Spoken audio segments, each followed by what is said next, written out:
What's up, Reapers? My name's Seth, and we are back again for some more Trove, and today we're going to be doing an updated video of the Vanguard Star Speed build. Named it after my friend Stratus, because he's the one who ended up telling me about the specific flask combination that we're going to be using today. I'm going to give you two different options for actually using this character as a speed character, though, and man alive, it is absolutely beautiful, and I guarantee you, you're going to have a lot more fun using this character for speed farming than the Neon Ninja, for the simple fact that you're going to be able to face forward while you're actually farming. Now, that said, I do want to mention that the Neon Ninja is going to end up being faster than the Vanguard if you're using the Rage Speed build specifically, because as you're backflipping on the terrain, you're going to end up being that much faster at actually progressing to the next dungeon. However, you're going to be backpedaling as opposed to this character where you can play him facing forward. And also the Neon Ninja is a bit complex in the way that you play him, because you're going to have to tag an enemy enough times to get your shuriken off. Whereas the Vanguard, you just get into a dungeon, spam your lasers, and whatever is in front of you, most likely, is dead. So as far as the stats are concerned, we are going to talk about that, but more specifically, I want to show you the specific flask combination. Now, what I like to do, this is my build. I like to use Death Defying because when I'm out in the world, you know, if you have DPS as your build, damage per second, if you have nothing but damage on your character, you're going to die from almost everything, right? So I like to use Death Defying. It's just kind of my go-to. It's the lazy way of grinding. And if you can spare Sure Strike and Martial Emblem, that's kind of required in order to actually have this character as a speed farmer, or at least to have it as the super speed farmer, right? So I like to go for Chromatic Emblem because of our #1 ability, and I'll talk about that in a minute here. But then also for my second emblem, you're going to want to use Trailblazing, because Trailblazing is obviously going to give you that much more movement speed, as well as extra jump whenever you end up casting a flask. So also on top of that, you're going to be using Raptor Berserker, because every time you end up killing an enemy, it's going to trigger that extra movement speed. So you can see with this guy right here, we got movement speed, we got Pyro Disc, we got our flask, we got everything all going at once.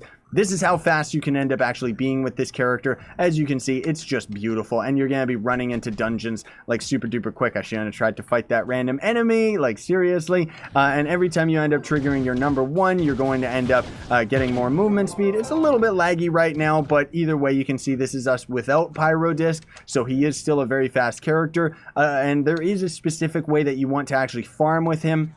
You're going to want to kill random enemies just to trigger your Raptor Berserker, and then you can drink a flask yourself if you want to trigger the flask effect, like the emblem effect, and then just casting your #1 as often as possible, because it's going to end up giving you that extra movement speed as well. Now, if you have the class gem ability with this class, your final hit in your uppercut, like your 1, 2, 3, your third attack right there, that's going to end up reducing the cooldown of your abilities. And for this specific build, we're not even going to touch ranged mode. So what you're trying to essentially do is, as you're fighting enemies, you want to reduce the cooldown in your #1 as often as you can. So try and do one attack that's just going to be a dead attack that misses the enemy, right? And then on your second punch, you want that to connect, and then the uppercut to connect with the enemy. That way you're going to end up triggering your cooldown. As you can see, now we can already use our #1 again. The reason why I say this is important and using your first attack as a dead attack is if I end up attacking this guy right here, I'm actually going to kill him in my first 2 punches. The game's a little bit too laggy to actually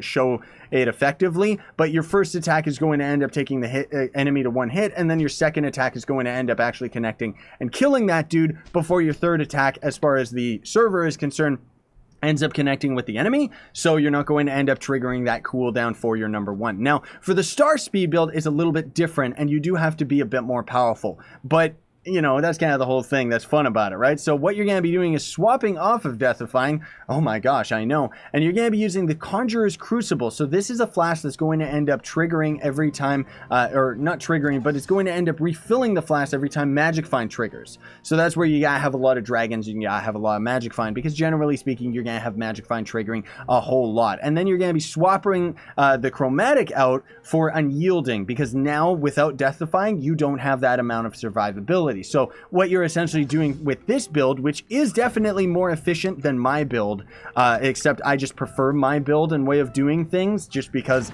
it's a lazier way of doing it, and then I don't really gotta think very hard about like how I actually play it. Plus I'm always used to using Death Defying, so I die a lot if I don't use Death Defying because I've been using it for years. But what we're doing with this build is we're popping a flask as we get into combat, because that's going to end up giving us that unyielding emblem to trigger and give us that much more survivability. And you're not gonna have to worry about flasks, hopefully forever, because Magic Find should almost always trigger anytime you end up going into a dungeon. And the thing too is that you're not going to be using the chromatic emblem anymore, so you don't have to use nearly as many flasks, because like I said before, the chromatic I use in case there's no enemy around and you want to trigger that cooldown on your number 1 ability.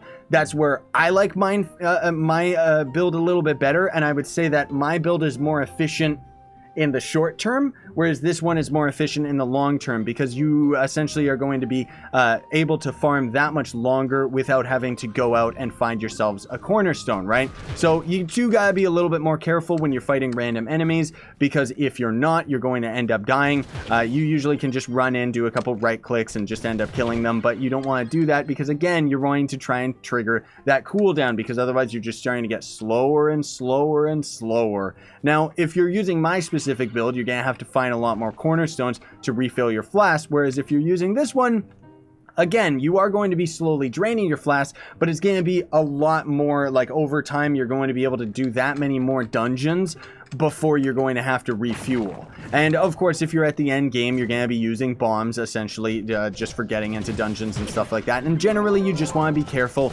that you're always opening a box, because that's going to trigger a Magic Find, and you want to always be holding down your basic attack, because you always want to actually be triggering your cooldown for your number 1 ability, right? And the other thing too that I do want to mention, just kind of in passing here, is that the Neon Ninja, when you're using the Rage Speed build, another reason that he's technically faster is because the Neon Ninja attack speed does actually affect bomb throw speed, whereas the Vanguard, he's got a very, very long bomb animation, so it doesn't really make that much difference to have extra gear. In fact, I don't even know, does it actually make a difference?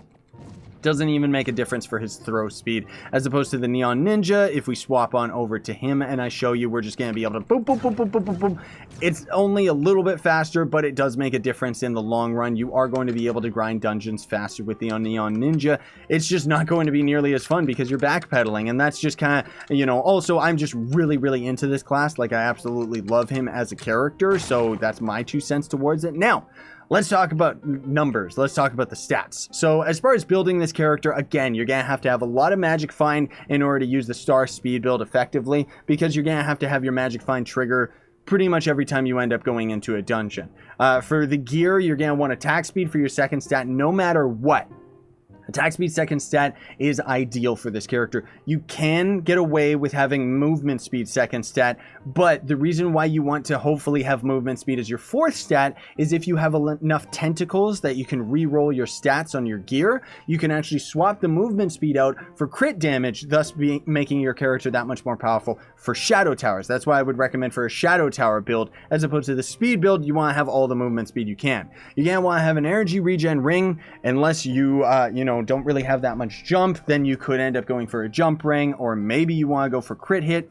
I would recommend an energy regen one, just because then you're going to be able to spam your right click that much more often, and usually the game can end up being pretty laggy in whether or not it ends up registering the attack. That said, it's not nearly as important to spam your laser ability when you're speed farming as it is in shadow towers, so you can get away with actually swapping this ring out for whatever you want, crit hit or just jump in general. And then the gear, obviously is going to end up being attack speed second stat and movement speed as the 4th stat no matter what. And then for the gems, that's where things get a little bit difficult. So I'll hop on over to my club world in a minute to show you what my squares are on all of my gems here. But otherwise, for the subclass ability, there's a couple different options you could go with. Lunar Lancer, technically speaking, is going to be faster for the speed build, because as you end up triggering your lunacy mode, you're going to have even more movement speed. I'll try and see if I can get that to trigger and show you what that that speed actually looks like. But as far as longevity over short speed bursts, you're going to want to go for the Knight subclass ability, which is the one that I always go for, just because you're going to have extra flask capacity, meaning that you're going to be able to grind that much longer without going to a cornerstone. But if you're going for the absolute speediest build in the entire game, for star speed build, you're going to want to go for the Lunacy subclass ability, so that we can end up getting it to trigger on any of these idiots, right?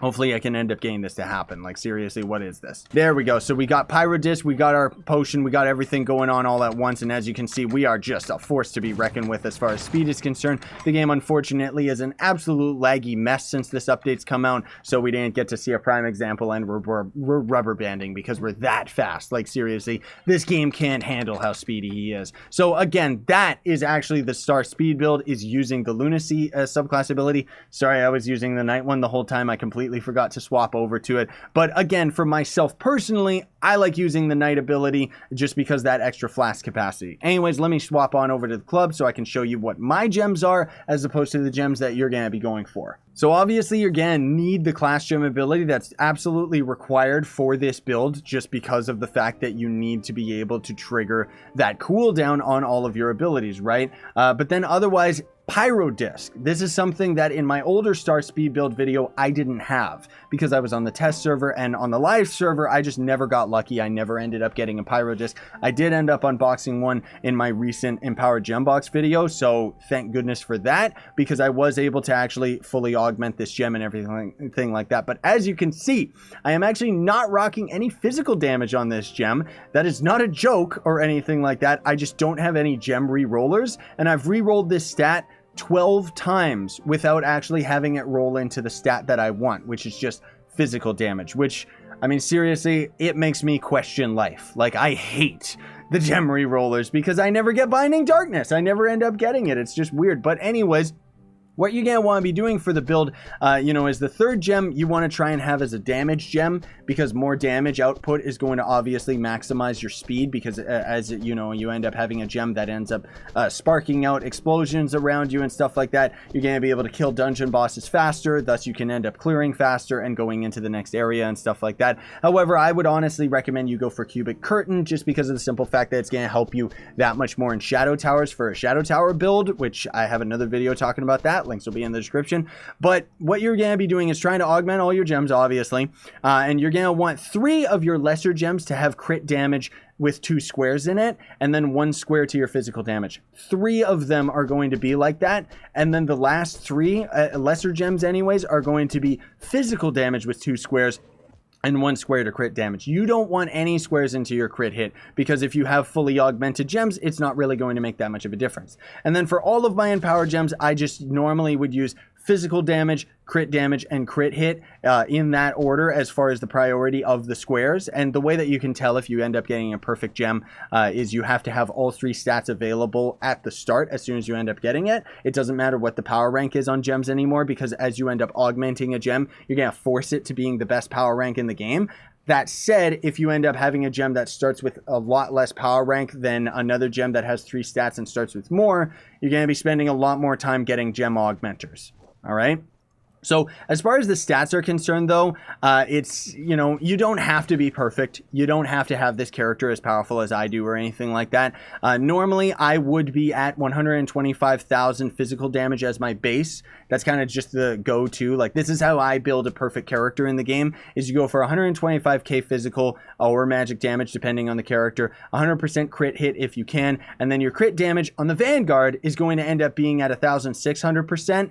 Normally, I would recommend you go for 1,700, but again, that depends on the character, and because we need movement speed on our gear, this character is going to end up having 100% less, more than 100% less crit damage. So that's where, like I said, you can swap that movement speed off to crit damage for when you're doing Shadow Towers, and then you're going to be over 1,700 for your crit damage. Now, what I recommend for you guys is just kind of a base before you can end up actually using this build effectively, is you're going to be using the death-defying method if you have stats of, say, 80,000 physical damage, 75% crit hit, because this is an attack speed character. You're going to be attacking so fast that it doesn't matter to have 100% crit hit.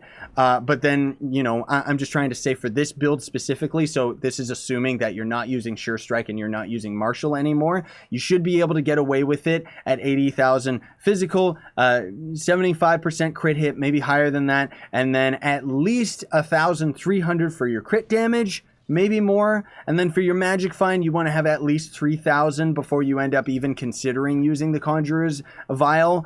Maybe 2,000 will work. Honestly, I don't know. It's been a long time since I had that little amount of magic find, so I am not exactly sure how often magic find is going to end up triggering for you. You could probably get away with doing it at 2,500 magic find, I would say. Maybe a little bit earlier than that. Otherwise, you're going to want to go for the Death Defying, like I said. And then, you know, that's just generally going to end up being easier for you. And another thing, too, to point out lastly, is that the amount of power rank you have on your Lunar Lancer is going to change how you actually are affected in Lunacy mode.